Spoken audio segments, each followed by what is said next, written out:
Are you bored living a mediocre life? We were too, and we know how to change that. Each week, we'll leave our comfort zones to explore a new topic, then step onto our soapboxes, a safe space to sound off on our latest adventure. Come explore with us. All opinions are welcome. This is a mindset. This is a lifestyle. This is Siren Soapbox. Hello, fellow explorers. Welcome to Siren Soapbox. Thank you for diving in and exploring with us. We're on a mission to explore beyond comfort zones because that is where growth takes place. We believe that exploration is for everyone. It can take place anywhere, no matter your location or situation. And we've made it even easier to explore. Check out Pre-Dive episode 105 and the description for the links to follow along on all of our journeys in December. So many ways to explore. Pick one today and experience life outside your comfort zone. Play is so important. According to CNN's Why Adults Should Play Too article, play helps us to connect with other people because we're open in a way that allows them to feel safe.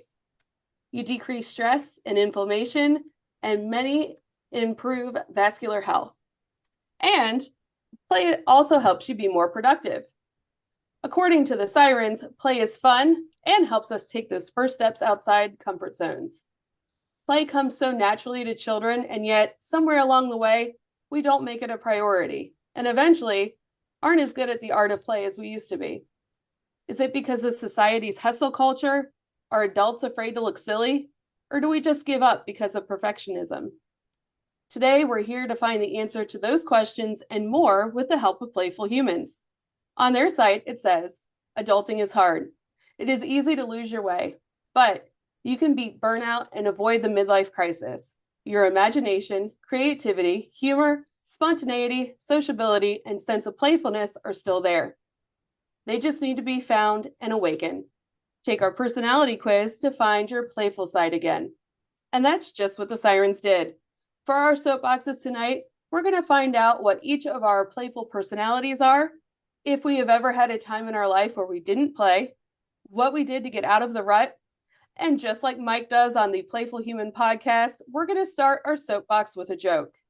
If at any time the conversation gets too intense, the safe word is Mango. Mango. Mango. I swear you guys make that more ridiculous every time. First up on our soapbox is Myrrh. So we're supposed to talk about a time in our lives when we weren't very playful and how that affected us, but I can't actually come up with a time when that's true, except for when I'm experiencing some lows. And during those dark times, everything feels like work and nothing feels like play.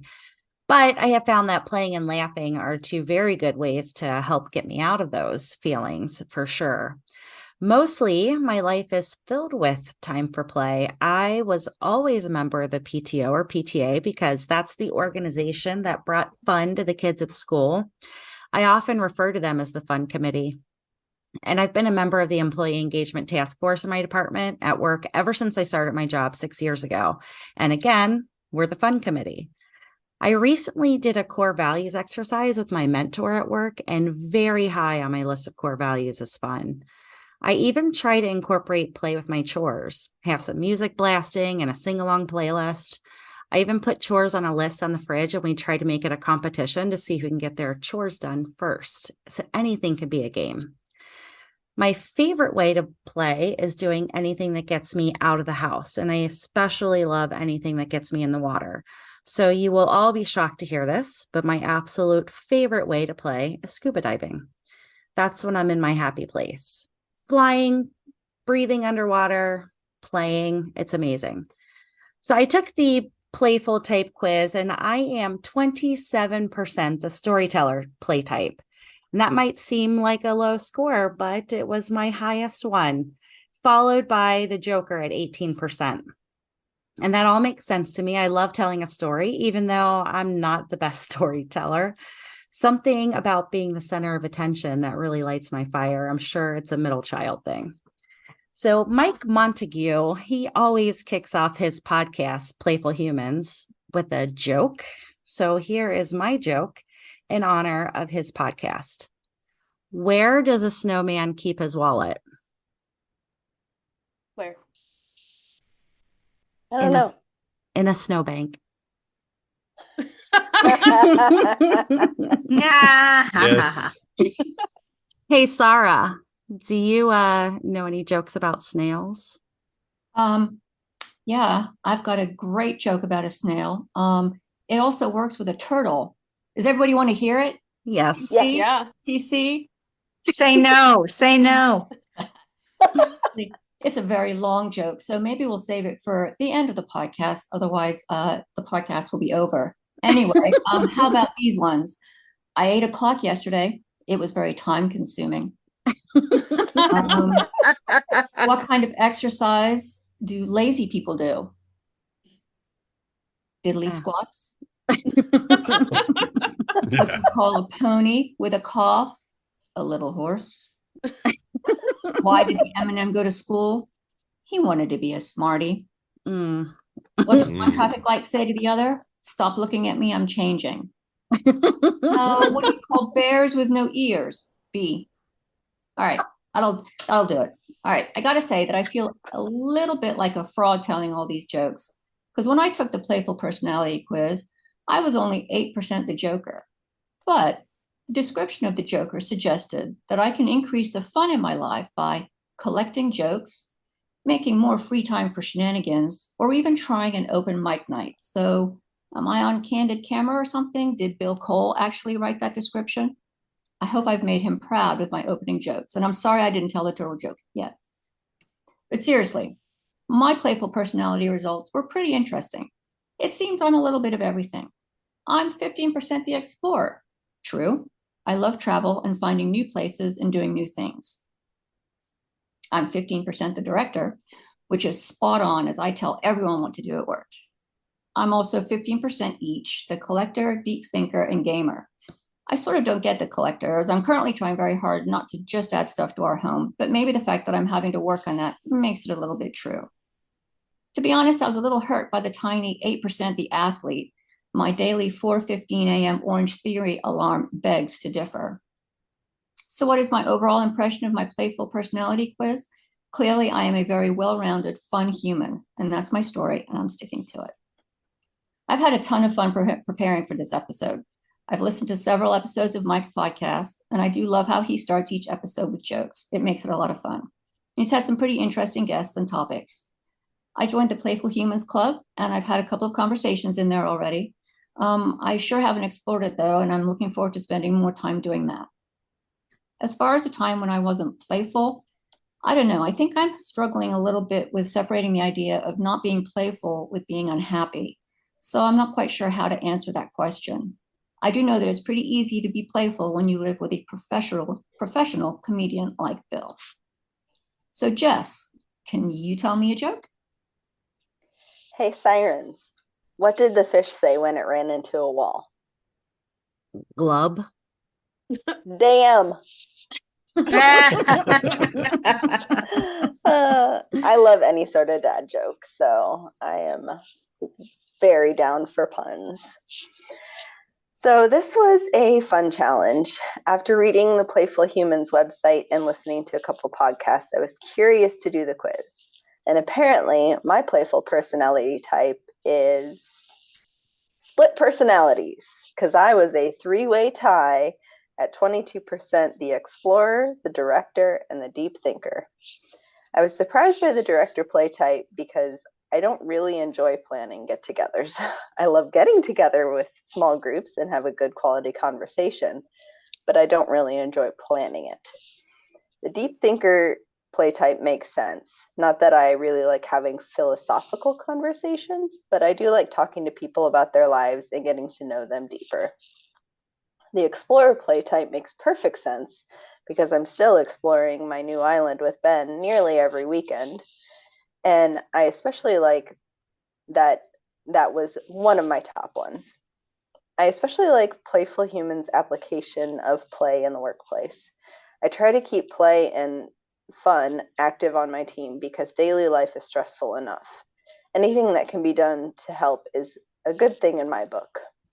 It was hard to be fun this time last year when I was all alone at Christmas and the holidays on a brand new island where I didn't know anybody and my husband was halfway around the world. So that time wasn't really fun, even though I was in my happy place. I just love Christmas, and it was really hard to not have anybody with me. I look forward to our conversation today about how we can keep play active and in the forefront. And I'm definitely in a much more playful mood this time around Christmas. Elsie, was it hard to come up with a joke for you? Why is creating a single joke so much harder than writing 5 minutes of stand-up comedy? It was fun to start off with, and then when it stopped being fun, I turned to Google and found this one on upjoke.com. Why do drones get so many pictures of mermaids? Why? I don't know. Because they're aerial photographers. Nice. So I'm a drone photographer. I had to go with the siren drone joke. I absolutely had a time when I was, as our show opening says, bored and leading a mediocre life. I still remember the day that I was driving to work thinking I had it all, thanking God, but also wondering why in the world I wasn't happier. And now I'm kind of wondering if I was unhappy because I was like what Sarah was saying with the unhappy or not playing. I don't know. But I do know I was working hard all the time and I was doing all the right things. What was I doing wrong? I used to think it was fun to go to work all the time, and I'd even go out with people from work and friends from work, and then we'd talk about work. I didn't even enjoy 75% of what I was doing. It felt never ending and unfulfilling, and I thought if I worked harder, I'd get happier. Very rarely did I take the time to play, and the only time that I did was when I traveled. In fact, it was travel and taking an interpreter class in Chicago that made me reevaluate my career. The class teaches all about play and creative ways to engage with guests at attractions. So my fix? I went part-time. And then the world shut down. That gave me time to realize I need to quit. I started doing things where I could work and play. It wasn't a seamless transition. I spent a lot of time on my kayak, sitting in nature, and taking pictures to help center me. In fact, lately, I find I'm doing a ton of work, and I've been battling burnout. And it has been difficult to enjoy the fun parts of the podcast and painting lately because everything is so busy. My remedy for that is in 2 weeks, I'll be going on a vacation and I'll be spending lots of time in or on the water to help recharge.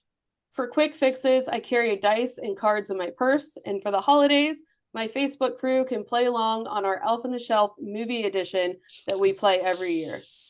No surprise here, my playful personality is 30% explorer. What about you, TC? I'm going to start with my jokes. What do you get if you cross a turtle and a porcupine? I don't know. Slow poke. And here's a slightly longer one. An MIT linguistics professor was lecturing his class the other day. In English, he said, a double negative forms a positive. However, in some languages, such as Russian, a double negative remains a negative. But there isn't a single language, not one, in which a double positive can express a negative. A voice from the back of the room piped up, "Yeah, right."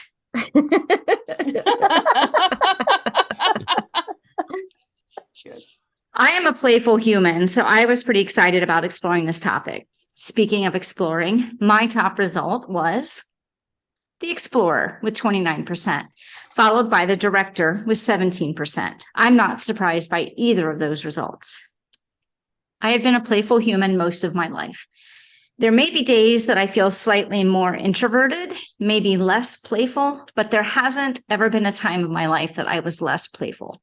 I feel like it's okay to have the occasional less playful feeling day.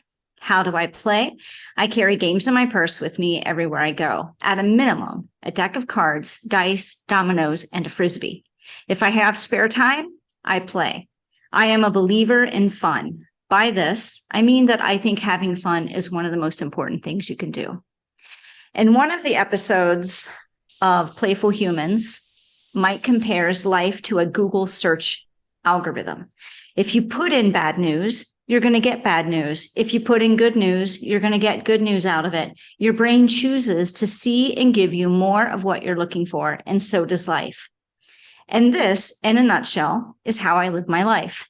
I'm very careful about what I read, what I watch, what I listen to, and who I spend the majority of my time with. I'm also careful about what I say to myself, my thoughts, my self-talk. I realize that if I tell myself that I dread something, I have just decreased my chances of enjoying some moments of my life. Why would I do that? My goal is to enjoy as many moments of my life as I possibly can. And enjoying moments is a practice that gets more natural over time. It's something you can train yourself to do, and it's worth it. If you are a playful human looking for a community of other playful humans, you need to meet Mike Montague, founder of the Playful Humans online community. Mike is a game show host, public speaker, podcaster, and writer at Playful Humans. He's been a radio DJ, karaoke host, virtual game show host, MC, and DJ for live events, including openings for Billy Idol, Frankie Valli, and MC'd at Toby Keith's Bar and Grill. Now that sounds like a lot of fun. Playful Humans is a community designed to help the burned out and bored get re-energized and engaged with life. His mission is to help adults discover the power of playing for a living and how to avoid a midlife crisis.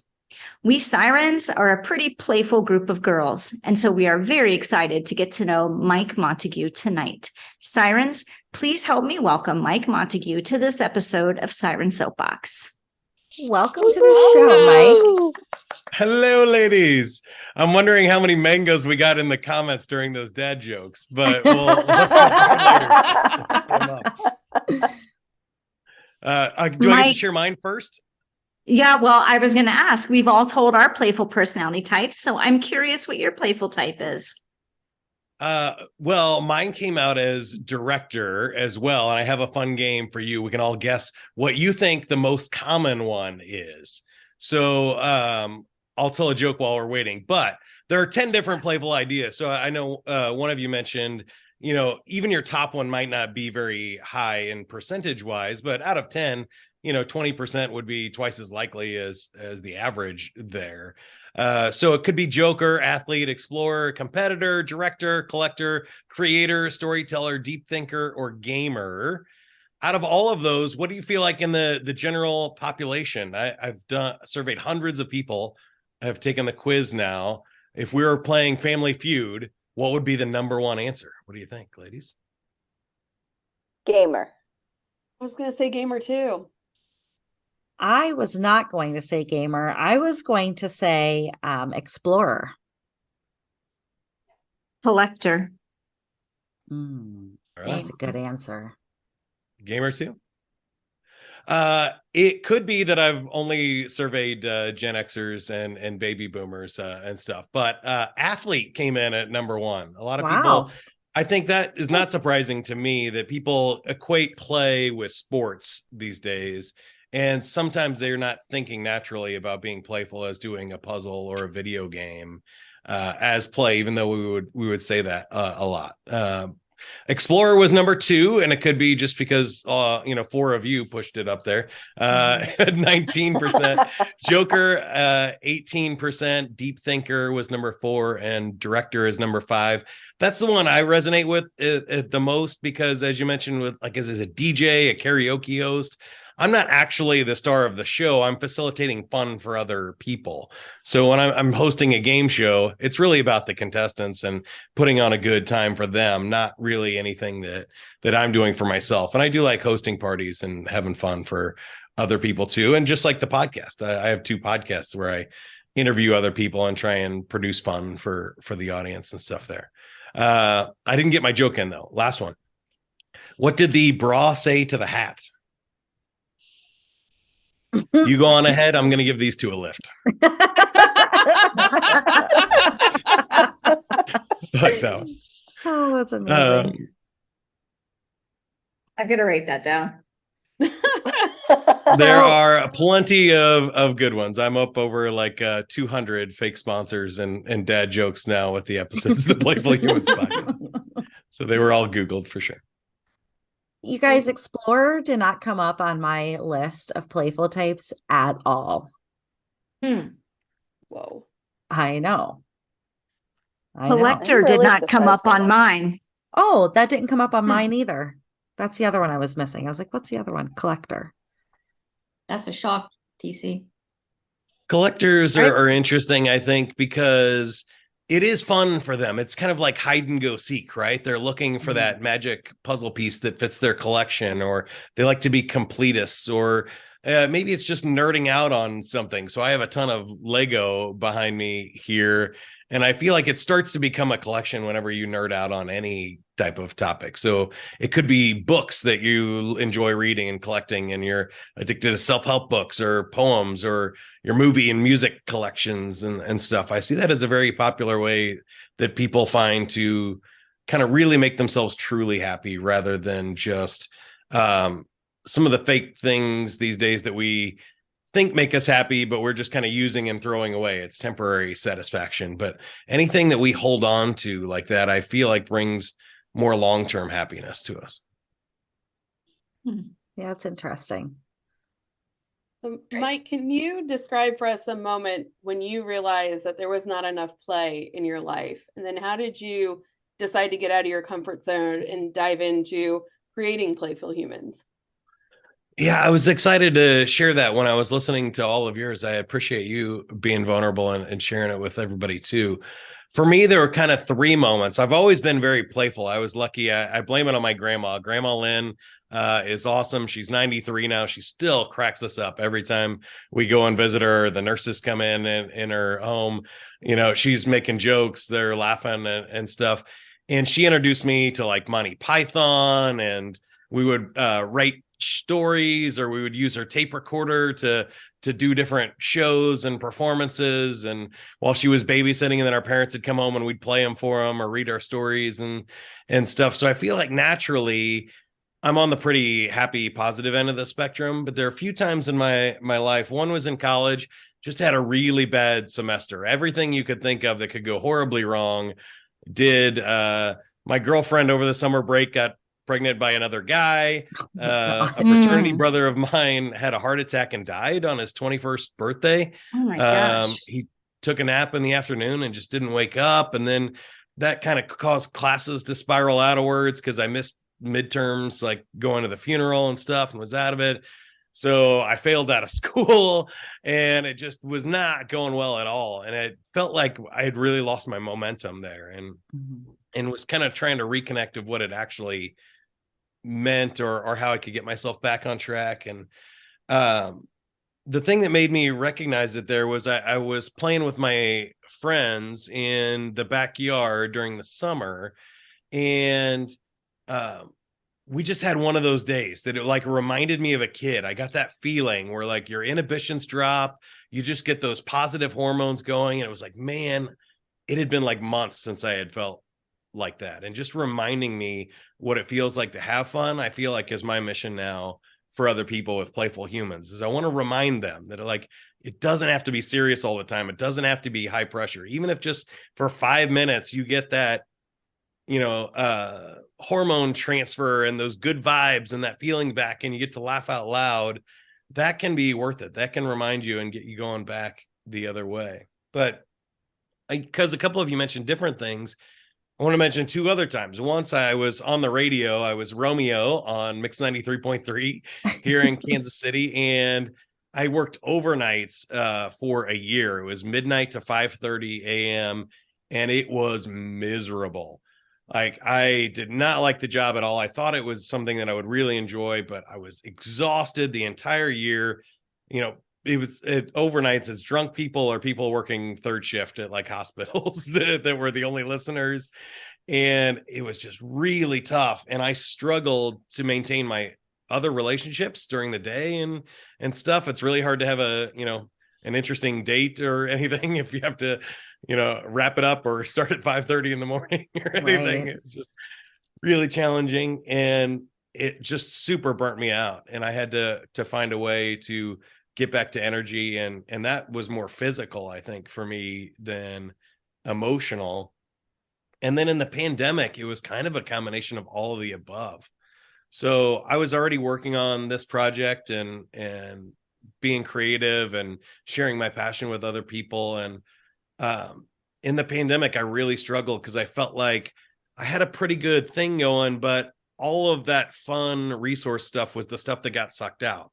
I was already working remotely from home, so I could keep working, but I couldn't get out of the house to go see people, or I couldn't travel and do my entertainment stuff on stage and actually hear people laugh and get feedback, or connect with human beings, or do any of that kind of exploration and social work of like, my director personality. I couldn't put on events for other people, and I really struggled with that. And it was starting the game shows and doing virtual game shows in the end of 2020 for holiday parties where I really kind of cracked that code and got myself back on track. But I loved all of your suggestions too. I wanted to add, I do what you do. I have playing cards here on my desk.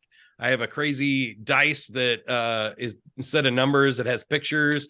I have Legos and balls and toys and fun questions if we want to play more Family Feud. I just want to surround myself with things that remind me to kind of take action on that inner child and that voice that really wants to play. It's just sometimes that voice is a whisper, and like your to-do list is a megaphone or somebody yelling at you. Right? We went to New York a couple weekends ago, and we were going through security at the airport, and I was like, "You got everything out of your pockets, Mark?" And he's like, "Everything except this little tiny dice." He brought a die or a dice, however you say it. He said, "In case we have to make any decisions and we can't decide which is which, we'll use the dice to decide." I loved that about him. That's funny. So great. So did you? We never used it. Mhm.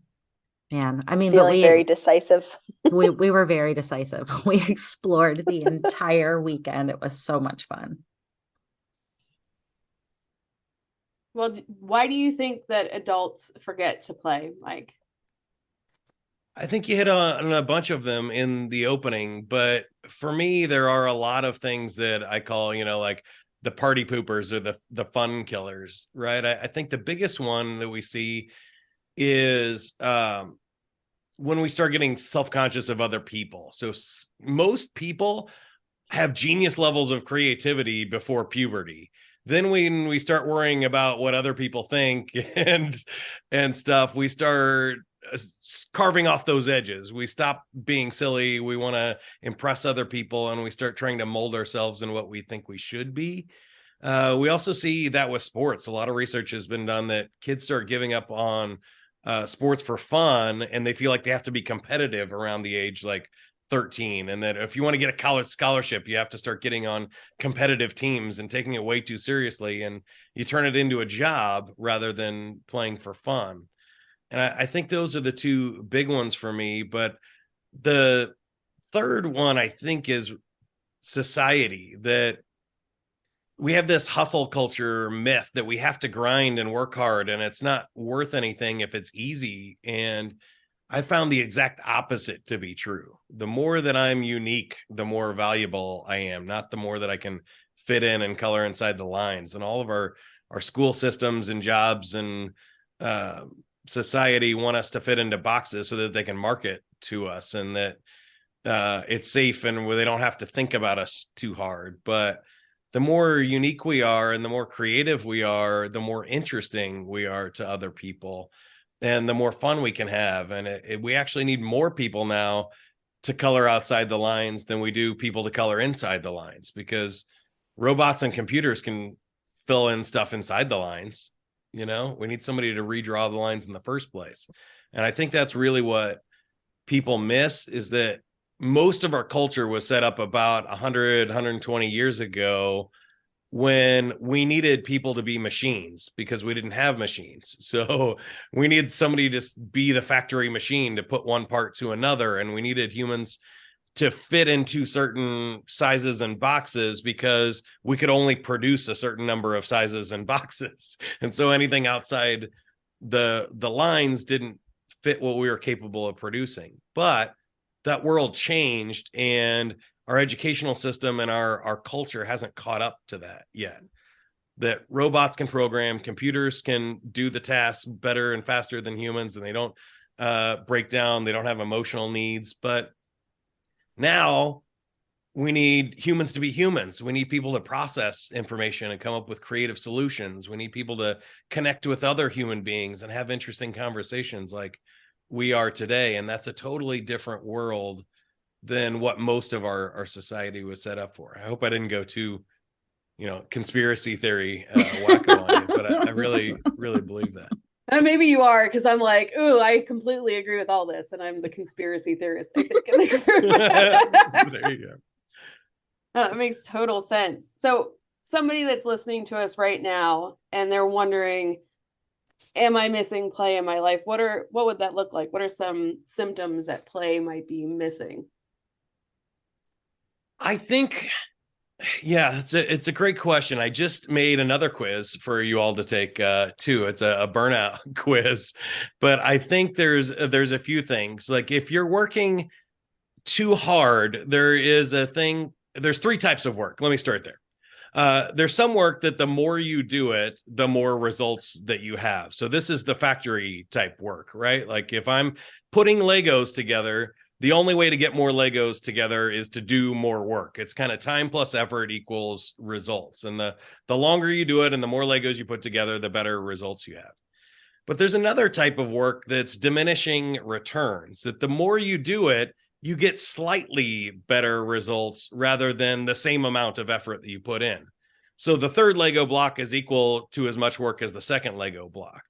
But if you're doing something else like, let's say, creative writing, if you're creative writing, more words don't necessarily solve your problem, right? The more you write, the story doesn't necessarily get better. At some point, there's an amount of diminishing returns. So if you put 65 hours into an essay, it's not 65 times better than if you wrote it in 1 hour. So it's sort of a different type of work. And the third one is the backwards law. And these are the ones that I really love. This is what I geek out on, is some things, the less effort you put in, the better you do with it. So I think about things like making somebody fall in love with you, or when you try and fall asleep, the harder you try to fall asleep, the less likely you are to fall asleep, right? So more effort and time does not help that cause. What you actually need to do is let go. And I think that's what a lot of people are missing there. I work with salespeople a lot, and that's a really good one, right? That you don't necessarily buy more from a pushier salesperson that's working harder and trying to convince you twice as hard. You generally trust and work with the salesperson who is less, who's pulling away from you, who isn't trying to push you into anything. Then you can move towards them. It's kind of more attractive. You're like, oh, well, they must really have a good product if they don't need to convince me on it, or they're not trying to hype it up and stuff. They must really be confident about what they're doing. And so I say all of that to say that if you're finding yourself in a job where you're getting diminishing returns, or it's not equaling what you think it should, that's a pretty good trigger to look at one of those three frameworks and say, like, am I trying to solve a creative problem with hard work? Or am I trying to solve a backwards problem with more effort? Those aren't going to work. Those are going to burn you out. And if you're trying to work more than 65 hours a week, it's been shown that after 6 weeks, you slow down and you're so burnt out that you actually produce less than if you had just worked 40 hours a week for those 6 weeks. So that's an amazing stat that I think most people need to know and look at their life, is be like, well, what if I actually got sleep, if I felt rested, if I disconnected and recharged, and I filled my brain with other creative ideas, and I went out and had fun, and then I came back to the task? Would I be better at it, or would I be worse at it? And I think most of the time in our life, you would say, oh, I would be better if I was rested, felt good, I got exercise, and then I came back and did the job again.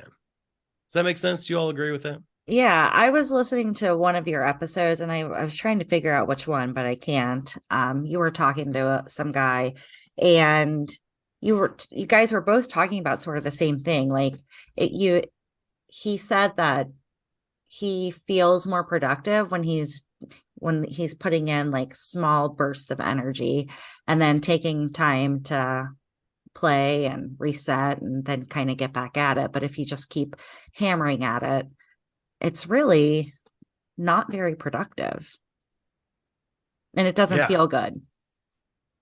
I think that's the big part. Is I think it's becoming more self-aware, LC, too,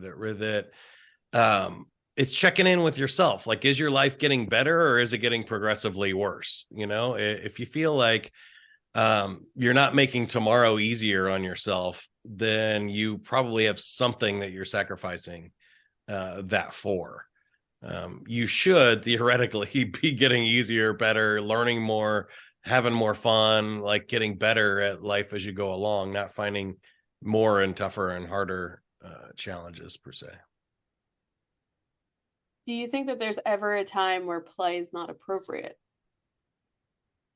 Ooh, that's one of my favorite questions. In general, I don't think so. I've looked into a ton of this research, and most of it says like there's not a whole lot of negative side effects. There may be inappropriate jokes. There may be times to not laugh, but I think that's more societal than it is actual problem. I've been in really difficult situations, and like I did a karaoke show on the night of 9/11, and people had been watching CNN all day long, and we were all freaked out. And at 9 p.m., after this was like 9 a.m. Central, we turned the TV off and I started playing music and we started singing along. And it was one of the most fun energy nights. Like, people needed that release. And it really changed the energy in the room for everybody in a way that I won't forget.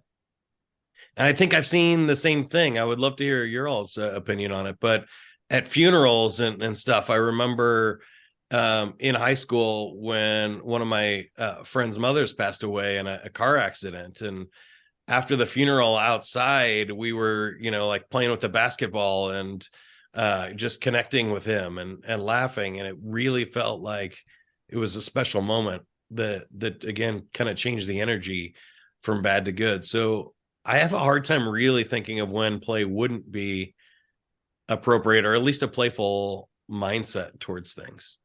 What do you all think?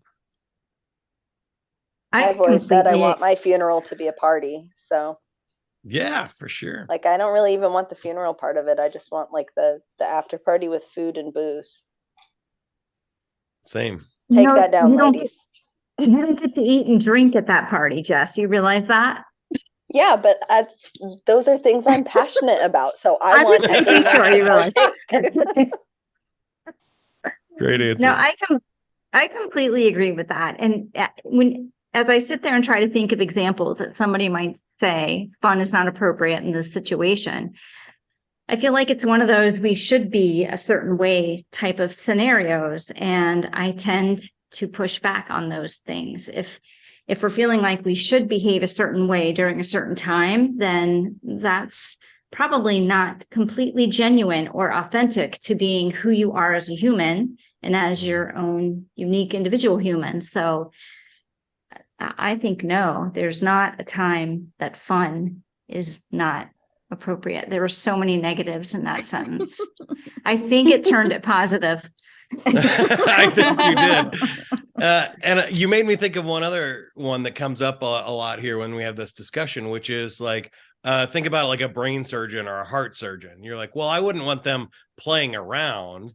And you think, okay, well, yes, I don't necessarily want them experimenting on me when there's life or death consequences, but I do want that person to be playful. I don't want them stressed out, burned out, and like bored at a rote job either. I want them fully engaged and alive in what they're doing. And that's really what I mean by playful and bringing a playful spirit.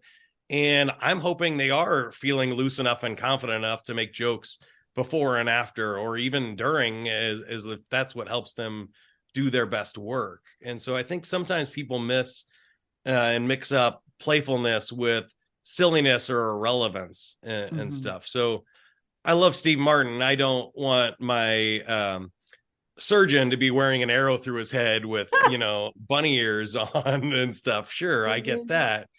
But my favorite doctors are the ones that have a sense of humor, right? They're not stressing themselves out and killing themselves by thinking that every situation is life and death. That's all right. We always get you off to sleep before the surgeon comes in with that hat on, so it's fine. There you go. We make sure the patient's asleep before that. And speaking as someone who's in the OR a lot, yeah, everybody is so serious all the time. We are never making jokes about patients at all. Never, never. Just wanted to put that out there. Actually, I just saw a Jimmy Fallon clip and Adam Sandler was on. He just had a hip replaced and his wife was very concerned that they would remove the wrong hip. So on his right hip, his wife in Sharpie wrote no. And when he woke up, there was an arrow pointing to his groin that the doctors put there. I don't know how true that is, but that's what he said on the story. Yeah, but surgeons have to put their initials on there. I sure hope that he wasn't Nate Oliver, because then they'd have been operating on that hip. That's true. It was a funny story. Uh-oh. That would suck. When Tracy had her collarbone operated on, the surgeon came in and initialed it, and then every one of us in the room initialed it as well. And strangers walking past my room. She was like, "Hey, come in here. You put your initials on my So it was covered with initials. Oh. I feel like we need that picture. Oh, we have it. I bet. Oh, Tracy good. All right, I have heard pictures, but I remember my mom drawing, like they asked her to mark which side I had to have surgery on when it was either my ankle or one of my lump removals. I don't remember, but my mom was supposed to put some sort of mark on the right one. And then she also ended up drawing pictures on me as well. And they were just like, well, that works. Thanks. I think that's a great example of what we're talking about, though, is all of those things are like signing a cast is a playful way to make a bad thing into a good thing, right? These are the kind of things that I'm trying to preach to people is it's not just physical injury, it can be emotional and spiritual ones too, or just for your health. When you take something that's hard work and you're pressing at and you add a playful spin to it and you make a game out of it, whether it's chores with your kids or something else, if you start keeping score or you start making jokes about it, it creates it into a more fluid situation. And it has to do with our brains a lot, that when we're overstressed, our brain locks down on what is the one right answer that will allow us to survive. And it doesn't think creatively about what are all the other possible options or which one would make us feel happiest and healthiest. It just says, just survive. Yeah. But when you're not stressed, there's a good positive form of stress called eustress. That is when you're in a good, happy, productive flow state, you start seeing creative solutions around problems. You start being more open to other people and ideas in a way that's flexible, and it allows for growth and it allows for positive advancement of things rather than forcing things through and working hard and pushing and grinding to get to the next spot. So your job is play. How do you prevent getting stressed out and burnout at your job? It's a good question because I don't know what you do when you get burnout on play, but I have been there. Certainly in some days where I'll record 2 podcasts, host 2 game shows, and then do a public speaking event or a keynote at night, and I'll just be exhausted. So I found for me, it's about energy management. That if I'm doing too much of that, I probably need to take a break the next day and physically rest or mentally rest, just read and get back to center. But I think I kind of see it as a +1, a -1, and a neutral. So I'm a big fan of mindfulness and meditation to get back to a neutral space. But I think you also need some of those things that get you back into a positive. And so I start looking at some of these other play personalities. If I'm burnt out on being a joker or something, maybe I need to go solve a puzzle or do some deep thinking stuff like reading or something that I enjoy, or having an individual conversation that's meaningful and connecting with one person instead of a huge audience. And I think the opposite is also true for me. So if I spend too much time writing and creating and deep thinking focus, it's oh, I just need to go be silly and play with my friends and family or my nieces and nephews and let go of all this hard work and deep thinking that I was doing with too much focus. I like that. Slightly different question. What's your favorite thing about doing a podcast? I don't know if I've had that one before. I've said I had 2 podcasts. One's been going for 7 years. It's over 500 episodes. It's called How to Succeed, and it has over 2.7 million downloads and stuff. So that one has been really fun because I get to learn. So I think interviewing experts and learning from them is one of my favorite things. But the other thing with Playful Humans and interviewing fun people without really necessarily having any agenda, I try to let it be what it is. If I learn something, great. If it's confirming something I already do, or if I just meet a cool person and hear their story, for me, it's about recording it live and having to be fully present in the moment. That when we're all talking here, I'm not thinking about, my laundry and my to-do list and the number of alerts in my social media account or email box. Like I can really, now that I mentioned it, I am. But before here, I was fully present and in the moment, and that makes me kind of be the best and fullest version of myself. I feel like I have to be on and I have to be present. What would you all say? What's the best part about doing a podcast? Meeting fun people. Yeah, that was going to be my answer. I love meeting fun people. Yeah. So, Mike Montague, you almost fit the bill. I'm just kidding. Oh. I know we had such a good So shot at close. I'm just kidding. I'm Until really you enjoying reminded talking her to you. about her social media alerts and emails. I know. it. Yeah, exactly.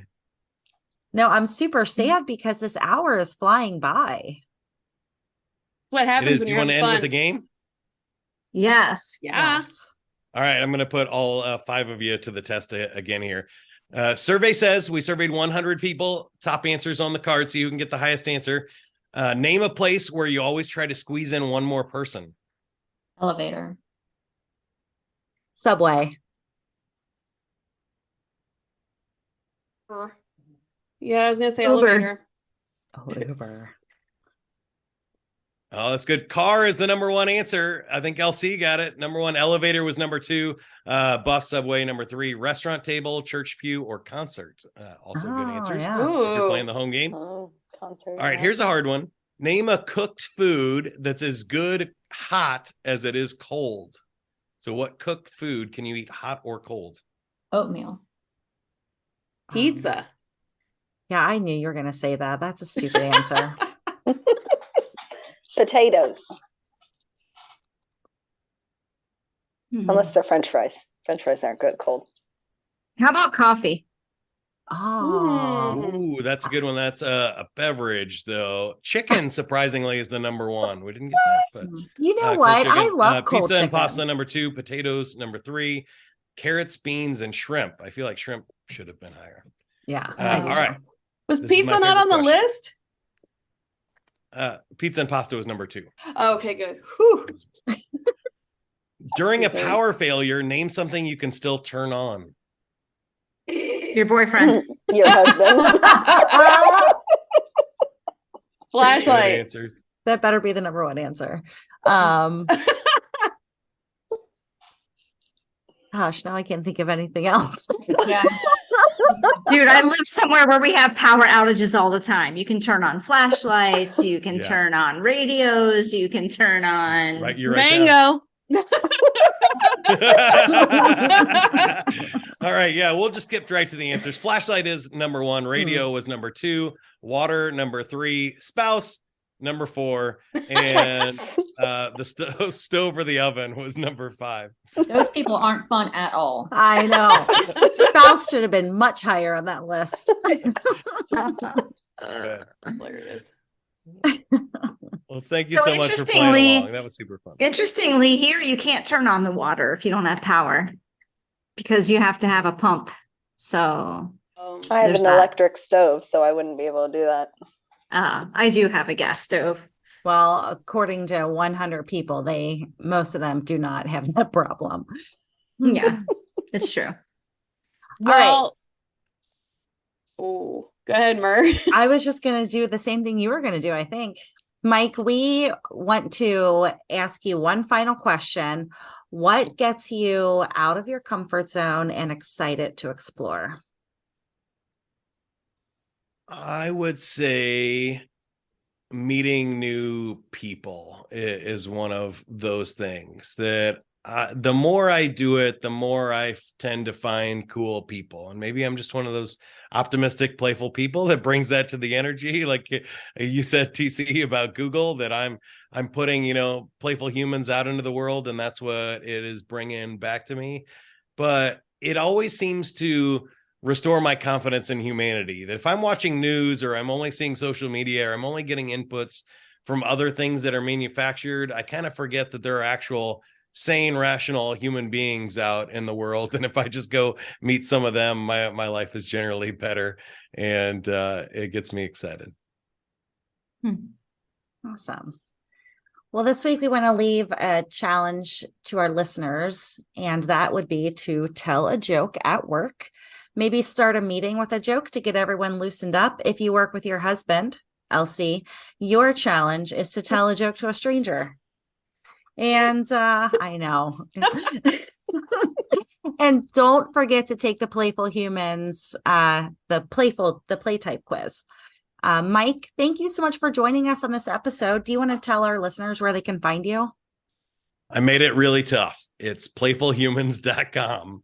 It's /quiz if you want to find the quiz, or you can search Playful Humans on the podcast anywhere you're listening, watching this. Search for Playful Humans. You'll find it there, and reach out to me if you have any questions or need a friend, or just want to reconnect and rediscover the power of play with other cool people. Thanks for having me on. Thanks. Thank you. Sirens, thank you so much for playing tonight. And thank you, fellow explorers, for listening to this episode. Check out our Facebook page. You just search for Siren Soapbox. That's where you'll find information about our movie club, Getting Real. We're still accepting votes for the January meeting, and we really hope that we'll see you there. And until next time, dive in, stay curious, and be happy. Thank you so much for listening to this episode of Siren Soapbox, and a special thank you to C Strings for providing our music. Snag their latest EP from iTunes today. Follow the Sirens on all the social medias, and don't forget to tell your friends about us. Like and subscribe wherever you listen to your podcasts. We'll catch you next time on another episode of Siren Soapbox.